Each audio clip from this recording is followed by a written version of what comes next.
बिगड़ती दिनचर्या, बिगड़ता खान-पान आम आदमी की परेशानियों को लगातार बढ़ाता जा रहा है। ऐसे में हर कोई चाहे आम की बात करें या ख़ास की बात करें, वो अलग-अलग बीमारियों का शिकार है। और क्योंकि ना तो योगासन कर पाता है, ना ही दूसरे क्रियाकलाप कर पाता है, महज़ काम, काम और काम। ख़ास तौर पर जब कंप्यूटर का युग आया है, कंप्यूटर का ज़माना आया है, तो लोग जो है कहीं न कहीं वर्क फ्रॉम होम ही करते हैं, बाहर नहीं निकलते हैं। ऐसे में किस तरह की बीमारियों के लोग शिकार हो पाते हैं, किस तरह से अपना रख-रखाव करें, किस तरह से खुद को मेंटेन करें। हरियाणा के प्रसिद्ध फिजियोथेरेपिस्ट अगर मैं बात करूँ डॉक्टर राजेश गुप्ता जी हमारे साथ हैं, उनसे बात करेंगे। इंस्टेंस इंस्टेंट इंजरी कोई आती है खिलाड़ी को, तो त्वरित जो है उसका निदान किया जाता है। लेकिन किसी की कमर में दर्द, किसी के गले में दर्द, किसी को सर्वाइकल पेन, तो वो तमाम चीज़ें किस तरह से उनको दुरुस्त किया जाना चाहिए, वजह क्या है उनकी, तमाम चीज़ें जानने के लिए डॉक्टर साहब आम आदमी जो है देखा जाता है कि दिनचर्या बिगड़ती जा रही है और अलग-अलग तरह के मरीज़ भी आते हैं। किस तरह से खुद को मेंटेन सबसे पहले तो आजकल की जो भाग-दौड़ की लाइफ है, इसमें लोग अपने लिए समय नहीं निकाल पाते। तो हम सब लोगों से गुज़ारिश करेंगे कि आप अपने लिए समय ज़रूर निकालें। उसमें जब आप अपने लिए 1 घंटा या 2 घंटा या जितना भी आपके लिए समय मिलता है, वो निकालते हैं, तो उसमें आप कोई छोटा-मोटा गेम योगा या फिर वॉकिंग या कोई भी किसी भी तरह की वर्कआउट आप ज़रूर करें, जिससे आप अपने फ़िटनेस को मेंटेन कर पाएँगे और होने वाली जो छोटी-मोटी बीमारियाँ हैं या बड़ी से बड़ी भी बीमारियाँ हैं, उनका कोई भी चांस होने का नहीं हो। मस्कुलर स्केलेटन इस तरह की कई बीमारियां सर सर्वाइकल के दर्द हैं तमाम चीज़ों से लोग ग्रस्त भी होकर आते होंगे। आप पूरे हरियाणा में भ्रमण करते हैं देखते हैं खिलाड़ियों का हमने देखा था कि जहाँ भी इवेंट्स होती हैं वहाँ पर जो इंस्टेंट जो मैंने बताया कि इंजरी होती है उनका तो त्वरित निदान किया जाता है। खिलाड़ी जल्दी रिकवर कर पाते हैं लेकिन आम आदमी कैसे रिकवर करे और किस तरह के पेशेंट्स जो आते हैं अगर इस तरह के बीमारों की बात करें मरीजों की बात। जैसा कि मैंने बताया कि आपको दर्द जो होता है वो 2-3 तरह से होता है। एक फ़िज़िकल लेवल पे होता है, एक इमोशनल लेवल पे होता है, एक न्यूट्रिशनल लेवल पे होता है। तो जब ये तीनों चीज़ें फाइंड आउट करने की ज़रूरत होती है, किसी की न्यूट्रिशंस की कमी की वजह से होता है, किसी का इमोशंस की वजह से होता है, किसी का फ़िज़िकल कंडीशंस की वजह से होता है। तो इन तीनों कंडीशंस में अगर मरीज़ हम लोगों के पास पहुँच जाता है, तो हम तीनों चीज़ों को फाइंड आउट करके तीनों को सॉल्व करने की कोशिश करते हैं। अन्यथा अगर वो घर पे है तो इसमें अपने आप को यही चीज़ निकल के आती है कि अगर वो रेगुलर एक्सरसाइज करता है, कसरत करता है और अपनी दिनचर्या को ठीक रखता है, अपनी खान-पान को ठीक रखता है, अपने इमोशंस को ठीक रखता है, तो निश्चित रूप से उसका फिजिकल पेन या इमोशनल पेन या किसी भी तरह से न्यूट्रिशनल कमी की वजह से जो दर्द होता है, तो निश्चित रूप से नहीं होगा। 10 में से कितने लोग इस तरह की बीमारियों के हमने जिक्र किया कि मस्कुलर स्केलेटन इस तरह की बीमारियां आती हैं सर घुटने बदलवाने की दिक्कत भी आती है कुल्हे बदलवाने की दिक्कत भी आती है तो क्या कैसे खुद को मेंटेन जैसा कि आज के टाइम में लैपटॉप या मोबाइल का यूज़ प्रॉपर तरीके से अगर होता है तो बहुत अच्छी बात है, लेकिन आजकल ज़्यादातर ये देखा गया है कि मोबाइल का मिसयूज़ ज़्यादा है। गर्दन को हमेशा झुका कर के लोग मोबाइल में ही लगे रहते हैं, जिसकी वजह से सर्वाइकल का पेन, हेडेक, नींद नहीं आना, बेचैनी और घबराहट, बहुत सारे मरीज ऐसे हम लोग के पास आते हैं जिनकी कॉमन सी कंप्लेन होती है कि उनको नींद नहीं आती है, बेचैनी होती है, घबराहट होती है, सिर में दर्द रहता है। उसका एक मुख्य कारण मोबाइल का अति प्रयोग। मोबाइल का ज़्यादा प्रयोग करने की वजह से मसल्स की टाइटनेस और तमाम तरह की छोटी-छोटी दिक्कतें आनी शुरू हो जाती हैं, जिसकी वजह से उनका रूटीन का दिनचर्या डिस्टर्ब हो जाता है। तो ऐसे में हम सबसे ये गुज़ारिश करेंगे कि मोबाइल का आप यूज़ करें, अपनी पोस्चर्स को सही रखिए, अपने योगा को ध्यान रखिए, डेली आप कुछ कोई ना कोई वर्कआउट करें, तो आप अपने मोबाइल के या लैपटॉप के ज़्यादा यूज़ करने की वजह से जो परेशानियाँ आ रही हैं, आप उसको ओवरकम कर पाएँगे। सर थोड़ा बता पाएंगे दर्शकों को सर के किस तरह से मोबाइल का इस्तेमाल करें किस तरह से लैपटॉप का इस्तेमाल जी, इसमें ऐसा लैपटॉप का अगर कोई भी इस्तेमाल करता है तो उसे अपने 90-90 फ़ॉर्मूला को अपनाना होता है इसमें। अपने घुटने को 90 डिग्री पे रखें, जैसे ये मेरा टेबल है और चेयर है, तो आपका जो लैपटॉप की पोज़ीशन होना चाहिए आपके चेस्ट के लेवल पे और स्क्रीन की जो हाइट है वो आपके आँखों के बिल्कुल सामने होना चाहिए। तो ये आपके लैपटॉप या कंप्यूटर की हाइट और टेबल और चेयर की एडजस्टमेंट होती है।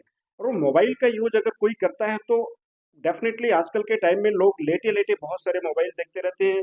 तकिया 1 तकिया, 2 तकिया, 3 तकिया मोड़-मोड़ करके मोबाइल को देखने के चक्कर में तो गर्दन की जितनी भी सर्वाइकल की बोन्स की जो पोस्चर्स होती है, जो कर्वेचर होता है वो डिस्टर्ब हो जाता है। तो ऐसे कंडीशंस में ज़्यादातर हम लोग एडवाइस करते हैं कि या तो आप स्क्रीन टाइम अपना कम करें या फिर अपने मोबाइल को देखने का तरीका ठीक करें, यानी कि आप बिल्कुल सीधा बैठे 90 डिग्री पे रखें और अपने मोबाइल को इस तरह से रख करके देख सकते हैं। लेकिन ऐसा कई बार नहीं होता है प्रैक्टिकली पॉसिबल, तो इसमें हम सबसे ये गुजारिश करते हैं कि आप प्लीज़ अपनी स्क्रीन टाइम को कम करें। स्क्रीन टाइम कम करने की वजह से उसके अगर स्क्रीन टाइम कम होती है तो बहुत सारी तकलीफ, बहुत सारी परेशानियाँ अपने आप कम हो जाएगी। पैरों का दर्द, कमर का दर्द, एक एडवाइस की जाती है, एक एडवाइस दी जाती है कि आप अपने घुटने बदलवा लीजिए। उसके बाद भी क्या कोई कॉम्प्लिकेसी होती है सर?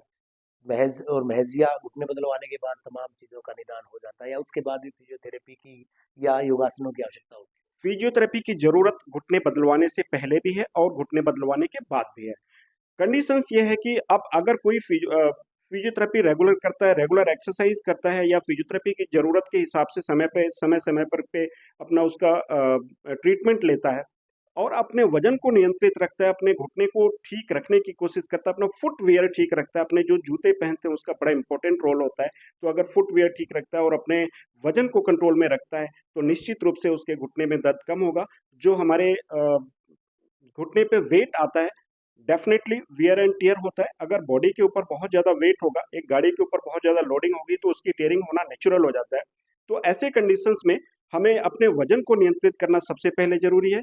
रेगुलर एक्सरसाइज़ और जैसा मैंने बताया न्यूट्रिशंस की पूरी जो भी कमी है उसको ज़रूर पूरा करें तो डेफ़िनेटली घुटने के दर्द से बचे रहेंगे। बट अगर फिर भी बहुत ज़्यादा किसी का खराब हो जाता है या कंडीशंस खराब हो जाती है तो उसको रिप्लेसमेंट की भी ज़रूरत पड़ जाती है। अगर ये इस तरह की भी नौबत आई, उसके बाद भी उसको रेगुलर एक्सरसाइज़ करके अपने घुटने को मजबूत करने की ज़रूरत है, जिससे रिप्लेसमेंट सफल रहे और रिप्लेसमेंट कराने का फ़ायदा मिल पाए। यानी घुटने बदलने की नौबत ना आए, उससे बचा भी जा सकता है आपके लिहाज से? जी, बिल्कुल बचा जा सकता है अगर वो समय रहते ही अपने शरीर के वज़न को कंट्रोल करके रखे, अपनी डाइट को ठीक रखे, अपने फुटवियर को ठीक रखे, तो निश्चित रूप से मुझे ऐसा लगता है और प्रैक्टिकली ऐसा हम लोगों ने देखा है कि अपने घुटने को ठीक रखने में अगर कोई सफल रह पाया तो उसको रिप्लेसमेंट से बचाया जा सकता है। योगासन और खान-पान वो कितना कारगर होता है सर इस तरह की दिक्कतों में? जैसा मैंने बताया कि फिजिकल कंडीशंस, फिजिकल और इमोशनल और न्यूट्रिशनल, तो योगासन्स तो हर व्यक्ति के लिए बहुत ज़्यादा ज़रूरी है। ये एक जैसे हमारा रोज़ का खाना ज़रूरी है, वैसे ही हमारे लिए सुबह उठ कर के योगा बहुत ज़रूरी है या किसी भी तरह का वर्कआउट करते हैं, साइक्लिंग करते हैं, पैदल चलते हैं या कोई गेम करते हैं, तो डेफ़िनेटली उनका स्वास्थ्य बहुत अच्छा होगा और फिजिकल और इमोशंस यानी कि जब वो योगा या कोई एक्सरसाइज़ करेंगे, तो फिजिकली फिट रहेंगे और साथ में इमोशनली भी और मेंटली भी फिट रहेंगे। तो न्यूट्रिशंस और योगा का बिल्कुल इम्पोर्टेंट रोल है हमारे जीवन में। अपने न्यूट्रिशंस वैल्यू को मेंटेन रखें और योगा को रेगुलर करते रहें। आखिरी सवाल सर, वर्तमान दौर में, मौजूदा दौर में जब हादसों को अगर दरकिनार कर दिया जाए कि एक्सीडेंट्स को छोड़ दिया जाए, बिना एक्सीडेंट्स के एक्सीडेंट में तो इस तरह के आम बात है कि पैर, हाथ और इस तरह के शरीर में कहीं न कहीं विकार आता है। बिना इस तरह के हादसों के किस तरह के विकार के लोग और किस आयु वर्ग के लोग ज़्यादा यूथ ज़्यादा आ रहे हैं या दूसरे तमाम लोग मोबाइल के ज़्यादा इस्तेमाल से, पोस्चर ठीक ना होने की वजह से आ रहे हैं सर? और उनको किस तरह की एडवाइस आप मेरे पास हर आयु के वर्ग के लोग आते हैं, जिसमें पीडियाट्रिशियन यानी कि पीडियाट्रिक कंडीशन से लेकर के जीरियाट्रिक कंडीशंस तक, यानी कि बच्चों से लेकर के बड़े बुजुर्ग तक और बीच के एज के लोग भी आते हैं। सबकी अलग-अलग कंडीशंस होती है। कुछ हमारे पास छोटे बच्चे आते हैं जिनको सेरिब्रल पैल्सी नाम की एक बीमारी होती है, जो बचपन से ही ब्रेन के कुछ पार्ट में कुछ प्रॉब्लम हो जाने की वजह से सेरिब्रल पैल्सी, जैसा कि नाम से क्लियर है कि हमारे ब्रेन की कुछ पार्ट्स पैरालिसिस हो जाता है, जिसकी वजह से एक सीपी नाम की बीमारी हो जाती है। तो ऐसे में फिजियोथेरेपी का सबसे ज़्यादा रोल है। अगर रेगुलर कोई पेशेंस के साथ लगातार एक बच्चे के साथ मेहनत कर रहा है और उसको एक अच्छा गाइडलाइन मिल रही है, तो निश्चित रूप से वो बच्चा अपने जीवन में सफल होता है और अपने प्रॉपर दोनों पैरों पे चल कर के अपने लाइफ को अच्छे से एन्जॉय कर पाता है। दूसरा बीच के एज के लोग आते हैं, जैसे आजकल युवा वर्ग है। युवा वर्ग में सबसे बड़ी जो परेशानी आती है वही कि वर्क फ्रॉम होम, लैपटॉप और मोबाइल का यूज़ ज़्यादा करने की वजह से, मोबिलिटी कम हो जाने की वजह से उनकी जो जॉइंट्स की स्टिफनेस है, मसल्स की स्टिफनेस है, नेक की स्टिफनेस है, बढ़ जाती है। तो ऐसे में उनकी फिजिकल कंडीशंस के साथ-साथ इमोशनल प्रॉब्लम भी आना नेचुरल हो जाता है। इसके अलावा हमारे जीरियाट्रिक पेश जो लोग हमारे पास आते हैं, यानी कि जो हमारे बड़े बुजुर्ग हैं, वो आते हैं, उनको डेफ़िनिटली बड़े बुजुर्ग हैं, तो उनके घुटने में प्रॉब्लम आएगा, कमर में आएगा या किसी भी तरह से जॉइंट्स की प्रॉब्लम आ सकती है।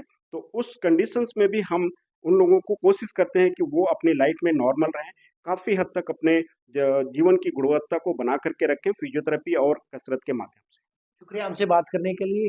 हरियाणा में मशहूर जितने भी खिलाड़ियों की चाहे बात करें, इंजरीज होती रहती हैं, उनका निदान भी किया, उनका उपचार भी किया गया है। डॉक्टर राजेश गुप्ता किसी परिचय के मोहताज नहीं है। और फिजियोथेरेपी के मामले में अगर बात की जाए तो हर एक को अब सतर्क होना होगा, क्योंकि जिस तरह से बिगड़ती दिनचर्या, जैसा हमने आगाज किया था इससे रिपोर्ट के साथ, कि बिगड़ती दिनचर्या, खान पान जो है वो कहीं ना कहीं आम आदमी की परेशानियों में इजाफा कर रहे हैं। तो ऐसे में आपको भी सतर्क रहना पड़ेगा। वीडियो जर्नलिस्ट सुमित अवस्थी के साथ रवि जांगड़ा, इंडिया न्यूज।